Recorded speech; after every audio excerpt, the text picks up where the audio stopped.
Hi friends, welcome to వని వంటిల్లు. ఈరోజు మనం మూన్ బిస్కెట్స్, హాఫ్ మూన్ బిస్కెట్స్ని గోధుమ పిండితో నోట్లో వేసుకుంటే వెన్నలా కరిగిపోయేట్టు ఎలా తయారు చేసుకోవాలో చూద్దాం. ఓన్లీ 3 ఇంగ్రీడియంట్స్ ఉంటే చాలు మనం ఈ విధంగా తయారు చేసుకోవచ్చు. బయట స్వీట్ షాపులో ఎలా కొనుక్కుంటామో అంత టేస్టీగా, చాలా టేస్టీగా ఉన్నాయి. చూడండి, ఇట్లా నలిపినా కూడా మీకు ఎంతో సాఫ్ట్గా, చాలా రుచిగా ఉన్నాయి. చాలా ఈజీగా మనం తయారు చేసుకోవచ్చు. మిక్సింగ్ బౌల్ తీసుకోండి, దానిలో 1 కప్పు గోధుమ పిండి తీసుకోండి. ఇలా మీరు ఏ కప్పుతో అయితే తీసుకుంటారో మిగతా పంచదార, నెయ్యి కూడా అదే కప్పుతో కొలతలు తీసుకోవాలి. నేను ఇట్లా 1 కప్పు గోధుమ పిండి తీసుకున్నాను. దీన్ని ఇప్పుడు మనం జల్లించుకోవాలి.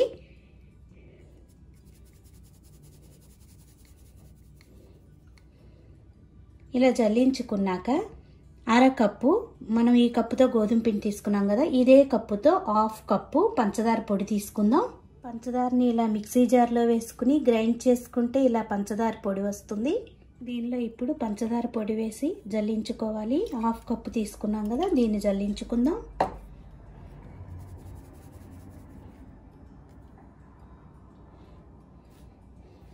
ఇప్పుడు పంచదార పొడి, గోధుమ పిండి జల్లించుకున్నాక ఇట్లా 1/2 గ్లాసు నెయ్యి తీసుకోండి. ఈ నెయ్యిని ఎల్లో కలర్ ఉందంటున్నారు కదా, ఇది ఆవు నెయ్యి అండి, అందుకని ఇది కొంచెం ఎల్లో కలర్లో ఉంది. ఇప్పుడు ఈ నెయ్యిని వేసి పిండిని కలుపుకోవాలి.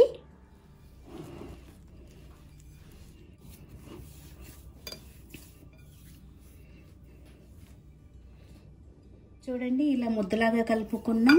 ఇలా సాఫ్ట్గా రావడానికి మీరు 2 నిమిషాలు ఇలా గట్టిగా ఒత్తుకుంటే ఇది ఇంకా సాఫ్ట్గా వస్తుంది.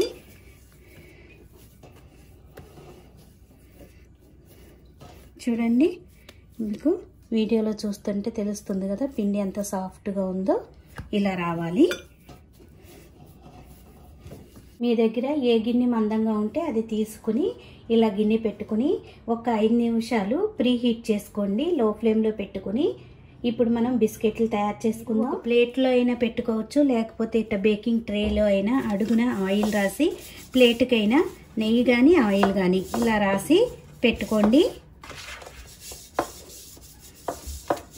ఇప్పుడు మనం తయారు చేసుకునే చందమామ బిస్కెట్స్ కాబట్టి చందమామ షేప్లో ఈ పిండిని కట్ చేసుకుందాం. ఇలా ముద్దలాగా కలుపుకున్న పిండిని ఇప్పుడు ఒక బోర్డు మీద వేసుకొని మనము మూన్ షేప్లో బిస్కెట్లుగా కట్ చేసుకోవాలి. షేప్లో ఇలా కట్ చేసుకున్నాక దీన్ని మధ్య కట్ చేసుకోండి. ఇప్పుడు ఒక చిన్న రౌండ్ షేప్లో ఉన్నది తీసుకుని మనం మూన్ షేప్లో కట్ చేసుకోవాలి. ఈ ఎడ్జెస్ మనకి కరెక్ట్ షేప్ రాలేదంటే ఈ ఎడ్జెస్ తీసేసి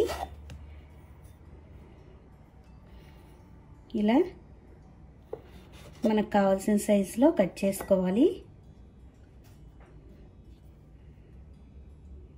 చూడండి, ఈ విధంగా కట్ చేసుకుందాం.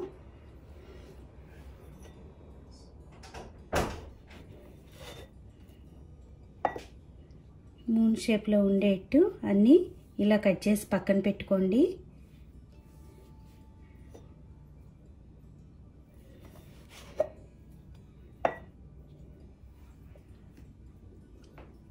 ఇలా అన్నీ కట్ చేసుకున్నాక ఇప్పుడు మనం తీసుకున్న ట్రేలో ఒకదానికొకటి అతుక్కోకుండా ఇలా సెట్ చేసి పెట్టుకోవాలి.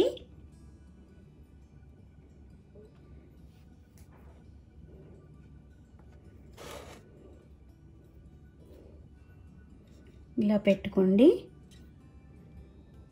ఇలా అన్నీ సెట్ చేసుకున్నాక మనం ఇప్పుడు ఫ్రీ హీట్ చేసుకునే గిన్నెలో పెట్టుకోవాలి. ఇలా గిన్నెలో పెట్టుకుని పైన మూత పెట్టి ఒక 20 నిమిషాలు లో ఫ్లేమ్లో బేక్ చేసుకోండి.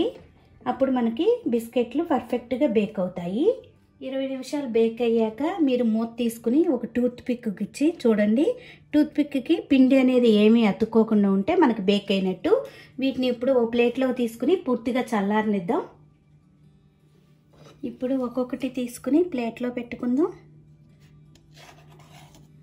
చూడండి, 2 వైపులా కూడా చక్కగా మనకి బేక్ అయినాయి. వీటికి చల్లగా అవుతే మనకి క్రంచీగా అవుతాయి.